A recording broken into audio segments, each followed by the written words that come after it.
ሰላም ጤና ይስጥልኝ። ከሐረሪ ክልል ቴሌቪዥን የዕለቱን ዜናዎች ይዘን ቀርበናል። ከዜናዎቹ ጋር ምስጋናው ኃይሉ ነኝ። በቅድሚያም ክልላዊ ዜናዎችም ሰባተኛው ጠቅላላ ምርጫ ድምጽ መስጫ ቀን በጉጉት እየጠበቁ መሆናቸውን የሐረር ከተማ ነዋሪዎች ገልጸዋል። ጠቅላላ ምርጫው የፊታችን ሰኞ ግንቦት 24 ቀን 2018 ዓ.ም ይካሄዳል። ዘገባው ሄኖክ ግርማ ነው። ዝርዝራለን። በሐረር ከተማ ነዋሪዎች ሰባተኛውን ጠቅላላ ምርጫቸውን በጉጉት እየጠበቁት መሆናቸውን አስታወቁ። ነዋሪዎቹ ለሀገር ለክልላቸው የተሻለ ለውጥ ያመጣል ያሉትን የፖለቲካ ፓርቲ ለመምረጥ ሙሉ ዝግጅት አድርገው ሰባተኛውን አገራዊና ክልላዊ ምርጫ በጉጉት እየጠበቁ መሆናቸውን አስታውቀዋል። በጣም ዝግጅት ሆኛለሁ።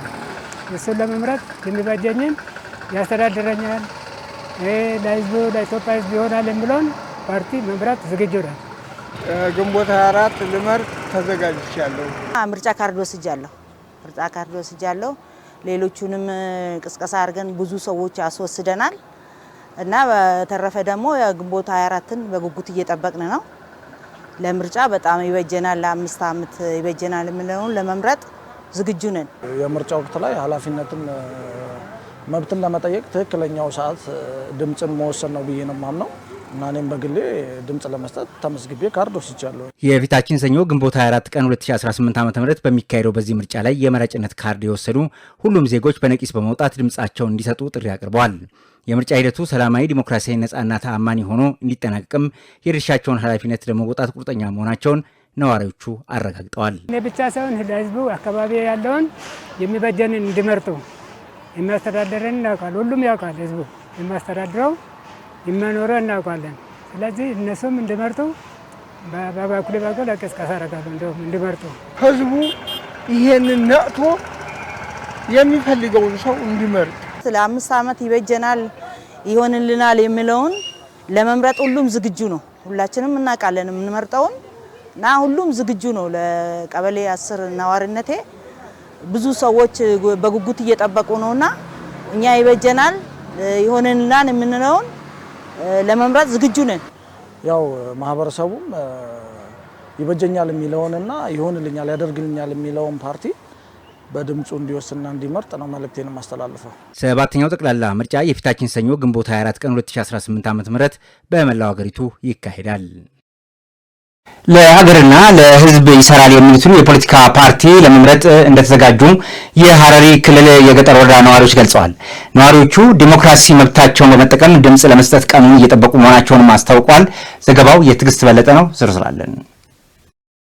ሰባተኛው ጠቅላላ ምርጫ የፊታችን ሰኞ ግንቦት 24 ቀን 2018 ዓ.ም በመላው አገሪቱ ይካሄዳል። ይህንን ታላቅ አገራዊ ሁነት በማስመልከት በሐረሪ ክልል የሚገኙ የገጠር ነዋሪዎች በአገር ግንባታ ለዘላቂ ሰላምና ለልማት ጠቃሚ ነው የሚሉትን የፖለቲካ ፓርቲ በነጻነት ለመምረጥ ቀኑን እየጠበቁ መሆናቸውን አስታውቀዋል። በምርጫ ሂደት ላይ ዲሞክራሲያዊ መብትን በአግባቡ በመጠቀም የሚቻለው የምርጫ ካርድ በመውሰድ በመሆኑ ካርዳቸውን በመውሰድ ምርጫው መዘጋጀታቸውን ተናግረዋል።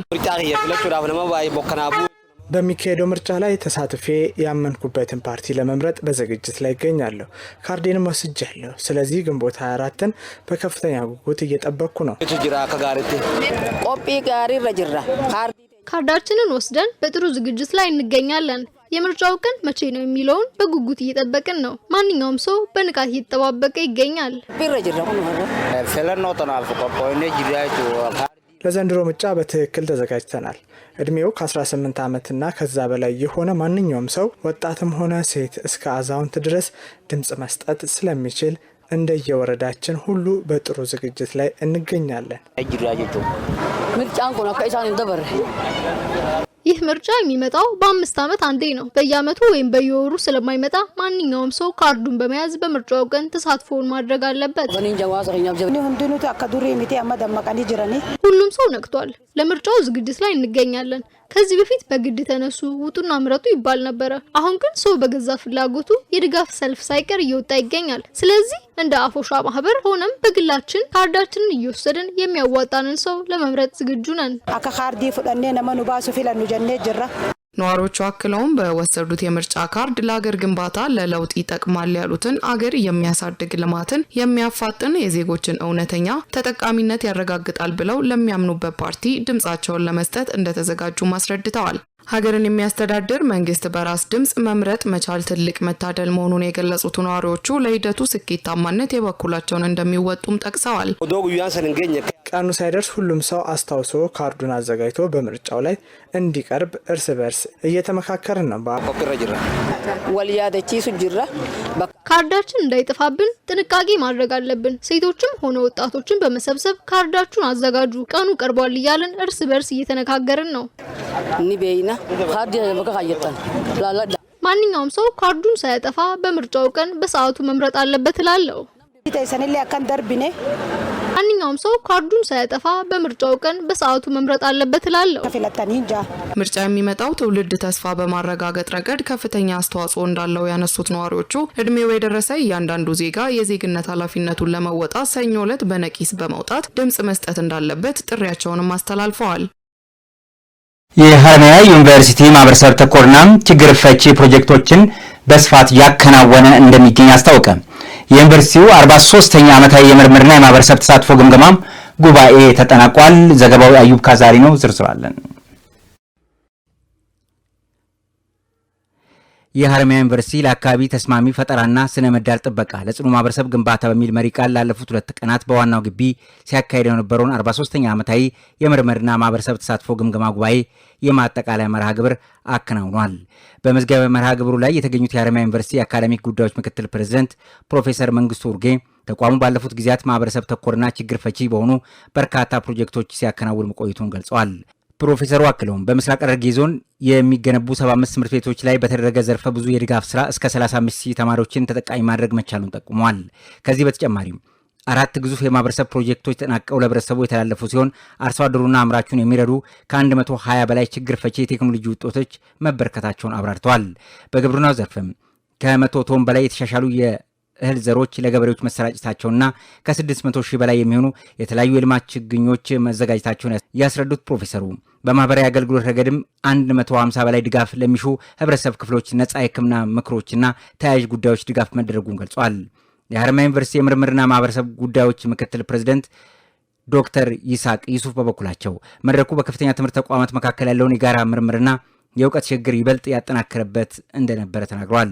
በጉባኤ የተገኙት የምርምር ውጤቶች የተቀረጹት ስትራቴጂዎችና የሀገሪቱ ዘላቂ ልማትን ለማራገጥ የፖሊሲ ውሳኔዎችን በማስረጃ ላይ ተመሰርቶ ለማስተላለፍ ትልቅ አቅም እንደሚፈጥርም አስገንዝበዋል።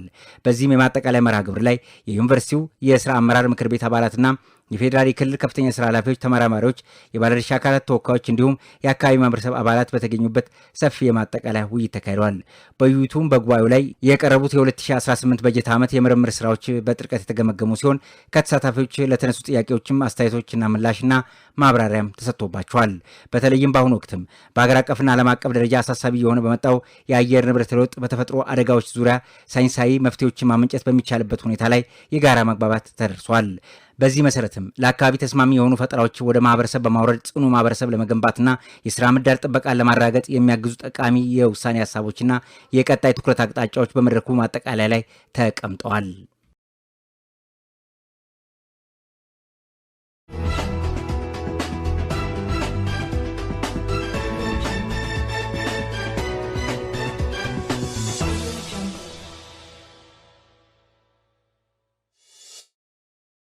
ወደ ሀገር አቀፍ ዘገባዎች ተሻግረናል። የኢትዮጵያ ብሔራዊ ምርጫ ቦርድ 7ኛውን ጠቅላላ ምርጫ እንዲዘግቡ ለ68 የመገናኛ ብዙሃን ፍቃድ መስጠቱን አሳወቀም። በሌላ ዜና ደግሞ ኢትዮጵያ የምታደርገውን ጠቅላላ ምርጫ ለሀገሪቱ ብቻ ሳይሆን ለአህጉሪቱም ወሳኝ ነው አሉ የኬንያው ቀድሞ ፕሬዝዳንትና የአፍሪካ ህብረት የምርጫ ታዛቢዎች መሪ ኡሁሩ ኬንያታ ሚሉትንና ሌሎችም ሀገር አቀፍ ጉዳዮችን ናርዶስ ዳምጤ ታቀርባቸዋለች። የኢትዮጵያ ብሔራዊ ምርጫ ቦርድ 7ኛውን ጠቅላላ ምርጫ እንዲዘግቡ ለ68 መገናኛ ብዙሃን ፍቃድ ሰጥቻለሁ አለ። ቦርዱ በ7ኛው ጠቅላላ ምርጫ ሂደት ዙሪያ በሰጠው መግለጫ ምርጫውን ለማካሄድ አስፈላጊውን ዝግጅት እያጠናቀቀም ይገኛል። የኢትዮጵያ ብሔራዊ ምርጫ ቦርድ ሰብሳቢ ሜላትወርቅ ኃይሉ እንደገለጹት ቦርዱ ለመጀመሪያ ጊዜ ባዘጋጀው የፖለቲካ ፓርቲዎች ክርክር መድረክ ፓርቲዎች ፕሮግራማቸውንና አማራጭ ሀሳቦቻቸውን እንዲያቀርቡም ተደርጓል። ለፓርቲዎች የአየር ሰዓት ተደልድሎ ሀሳቦቻቸውን ለህዝብ አቅርበዋልም ብለዋል። ቦርዱ የመራጮች ትምህርት ለሚሰጡ 169 ሲቪል ማህበረሰብ ድርጅቶች ፈቃድ መስጠቱን ገልጸው ምርጫውን ለሚታዘቡ 55 የሀገር ውስጥ የሲቪል ማህበረሰብ ድርጅቶች ፈቃድ መስጠቱንም ገልጸዋል። ቦርዱ 68 መገናኛ ብዙሃን ምርጫውን እንዲዘግቡ ፈቃድ መስጠቱን ጠቁመው ከዚህ ውስጥ 12ቱ የውጭ መገናኛ ብዙሃን መሆናቸውንም ገልጿል።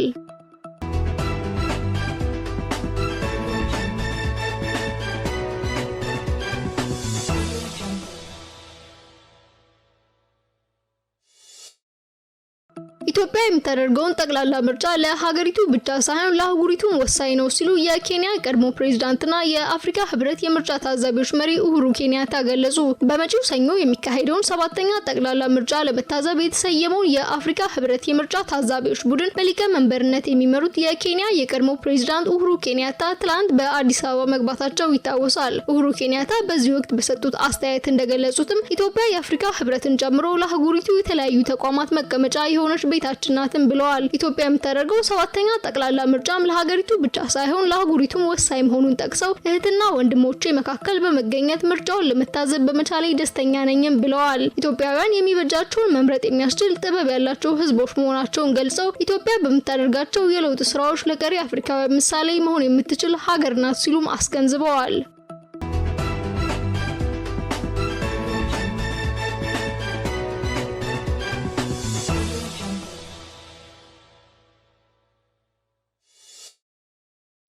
ኢትዮጵያ ትመርጣለች የሚለው ሐረግ ከመፈክር እጅግ የላቀ ትርጉም አለው። ይህ ቃል የሉዓላዊነታችንና የጽኑ ሀገረ መንግስት ግንባታችን ሕያው ማሳያ ነው። የምርጫ ካርድን በሳጥን ውስጥ መጨመር በኢትዮጵያ የራሷን ዕጣ ፈንታ በገዛ ልጆቿ ጥበብና የእጅ መወሰን የማያወላውልበት መብቷን ለዓለም በኩራት የምታውጅበት ታሪካዊ የክብር መድረክ ነው። ይህ ሂደት የሀገራችንን የነጻ አቅጣጫ በራሳችን ውሳኔ የምንቀርጽበት የማይናወጥ የሉዓላዊነት ምሰሶም ነው። በዚህ ውብ የዲሞክራሲ ጉዞ 54,057,861 ድምጽ ብሩህ ታሪክ ለመስራትም ተዘጋጅቷል። ይህ የነቃና ሰፊ ተሳትፎ ጠንካራ አቃፊና ዲሞክራሲያዊ ኢትዮጵያን ለመገንባት ያለንን ብሔራዊ ራዕይ በሚገባም ያንጸባርቃል። የሂደቱን ግልጽነትና ታማኒነት በተግባር ለማረጋገጥ 55 የሀገር ውስጥ ሲቪል ማህበረሰብ ታዛቢዎችና 59 የአፍሪካ ህብረትና 26 የኢጋድ አባላት በስፍራውም ተገኝተዋል። 68 የሚዲያ ተቋማት 56 ሀገር በቀልና 12 የውጭ ሚዲያዎችን ጨምሮ ይህንን የሉዓላዊነት ድልም ለዓለም ይዘግባሉ ተብሎም ይጠበቃል። እያንዳንዱ የምንሰጠው ድምጽ የሀገራችንን ሉዓላዊነት የሚያጸናና የተረጋጋች ኢትዮጵያን መሰረት የሚያጠነክር ቋሚ የህዝብ ማህተምም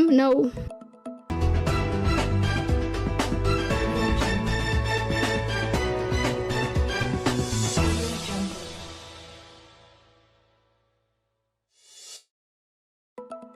ኢትዮጵያና ሞዛምቢክ አሁን ቀደም የተፈራረሙትን የሁለትዮሽ ወታደራዊ ትብብርን ስምምነት ወደ ላቀ ምዕራፍ ለማድረስ ያለመ ውይይት አካሂደዋል። በሞዛምቢክ ጠቅላይ ኤታማዦር ሹም በጀነራል ጁሊየስ ዶስ ሳንቶስ ጄኔ ተመራ የልዑክ በኢፌዴሪ መከላከያ ሰራዊት ጠቅላይ መምሪያ ሲደርስ በጦር ኃይሎች ጠቅላይ ኤታማዦር ሹም ፊልድ ማርሻል ብርሃኑ ጁላ አቀባበል ተደርጎለታል። ኢትዮጵያና የሞዛምቢክ ከፍተኛ ወታደራዊ አመራሮች በተገኙበት የውይይት መድረክ ላይ የጦር ኃይሎች ጠቅላይ ኤታማዦር ሹም ፊልድ ማርሻል ብርሃኑ ጁላ ኢትዮጵያና ሞዛምቢክ የቆየ ታሪካዊ ግንኙነት ያላቸው ሀገራት መሆናቸውን አውስተው በሀገሪቱ መካከል ያለውን ታሪካዊ ግንኙነት በፓን አፍሪካኒዝም መርሆች አንድነትና ጽናት ላይ የተመሰረተ መሆኑንም ተናግረዋል። ከቅርብ ጊዜ ወዲህም የሁለቱ ሀገራት ግንኙነት ወደ ላቀ ምዕራፍ መሸጋገር መቻሉን የገለጹት የጦር ኃይሎች ጠቅላይ ኤታማዦር ሹም ፊልድ ማርሻል ብርሃኑ ጁላ በሁለቱ ሀገራት መካከል ያለው በወዳጅነት ላይ የተመሰረተ ግንኙነት መጠናከር የቀጠናውን ሰላምና ደህንነት ለማስጠበቅ ፋይዳው የጎላ በመሆኑ ተጠናክሮ ሊቀጥል እንደሚገባም ገልጸዋል።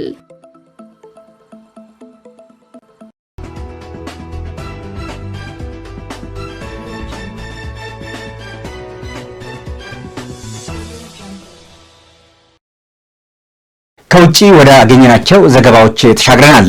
የዘንድሮ የሐጅን ስርዓት ማሳረጊያ ላይ ደርሷል። ምዕመናኑም ታሪካዊውን የጀመሩትን ስነ ስርዓት እያካሄዱ ነው የሚገኙት። ምዕመናኑ ባለፉት 3 ተከታታይ ቀናትም ሙዘደሊፍ ከተባለው ስፍራ የለቀሟቸውን ትንንሽ ጠጠሮች ይዘው በሚና ሸለቆ ወደሚገኝ 3ቱ የኮንክሪት ግንቦች በማምራት የጀመሩትን ስነ ስርዓት በስኬት አከናውነውታል። ናርዶስ ዳምጤ ዝርዝር አላት። የዘንድሮውን የሀጅ ስነ ስርዓት የመጨረሻውን ምዕራፍ ላይ መድረሱን ተከትሎ በሚሊዮን የሚቆጠሩ ሁጃጆች በሚና የነበራቸውን ቆይታ አጠናቀዋል። ይህን ተከትሎ የመጨረሻውን ቀን የጀመራት ሸይጣኗን በጠጠር የመውገር ስነ ስርዓት ያለምንም የደህንነት እክል በሰላም መጠናቀቁን የሳውዲ አረቢያ የሀጅና ኡምራ ሚኒስትር አስታውቋል። ይህ ስነ ስርዓት ነብዩ ኢብራሂም የፈጣሪያቸውን ትዕዛዝ ለመፈጸም በጉዞ ላይ እያሉ ያጋጠማቸውን የሰይጣን ፈተና በጽናት መቋቋማቸውን የሚያስታውስ ነው። ሁጃጆችን በተመሳሳይ መልኩ ክፉ ነገሮችን ከህይወታቸው አውጥተው ለመጣልና ለአምላካቸው ያላቸውን ታማኝነት ለማደስ በታላቅ ጸሎትና መንፈሳዊ ስሜት የሚፈጽሙት ሃይማኖታዊ ግዴታ ነው። ምዕመናን ባለፉት 3 ተከታታይ ቀናት ሙዝደሊፍ ከተባለ ስፍራ የለቀሟቸውን ትናንሽ ጠጠሮች ይዘው በሚና ሸለቆ ወደሚገኘው 3 የኮንክሪት ግንቦች በማምራት የጀመራት ስነ ስርዓቱን በስኬት አከናውነዋል። የዘንድሮን የሀጅ ጉዞ ልዩ የሚያደርገው የሳውዲ ባለስልጣናት የሰዎችን መጨናነቅና የትራፊክ ፍሰትን ለመቆጣጠር ከፍተኛ የቴክኖሎጂ አጠቃቀምን በስራ ላይ ማዋላቸው ነው። በተለይም ባለብዙ ወለል በሆነው የጀመራት ድልድይ ላይ የተገጠመው የአርቲፊሻል ኢንተለጀንስ የቁጥጥር ካሜራዎች የሰዎችን እንቅስቃሴ በአንድ አቅጣጫ ብቻ እንዲሆን በማስቻል ለደህንነቱ መረጋገጥ ትልቅ አስተዋጽኦ አበርክተዋል። በተጨማሪም በአካባቢው ያለውን ከፍተኛ የአየር ሙቀት ለመቋቋም በሺዎች የሚቆጠሩ የውሃ ማቀዝቀዣዎች ቀንና ሌሊት በስራ ላይ ውለዋል። የሳውዲ አረቢያ የጤና ጥበቃ ሚኒስቴር ለሁጃጆች አስፈላጊውን የመጀመሪያ ደረጃ የሕክምና እርዳታና ድጋፍ በቅርበት ሲሰጥ መሰንበቱም ተገልጿል። በሚና የነበራቸውን ቆይታ ያጠናቀቁት ምዕመኑ ወደ ቅድስት ከተማ መካ ተመልሰው በታላቁ መስጂድ አልሐራም በተቀደሰው ካባ ዙሪያ ጠዋፈል ወዳ የስንብት ጠዋፍ ካከናወኑ በኋላ የዘንድሮ የሀጅ ስነ ስርዓት ፍጻሜውን ያገኛል። ተመልካቾቻችን ከሐረሪ ክልል ቴሌቪዥን ለዕለቱ የነበሩን ዜናዎች ተከታተላችሁትን ይመስል ነበር። ዜናዎቹ ወደ እናንተ በማድረስ በኩል ምስጋናው ኃይሉ አብሬያችሁ ቆይታ አድርጌያለሁ። ከቀሪዎቹ ሐረሪ ቴሌቪዥን ፕሮግራሞች ጋር ሰናይ ጊዜን እየተመኘሁ የኔን በዚያ አጠናቀቅኩ። ጤና ይስጥልኝ።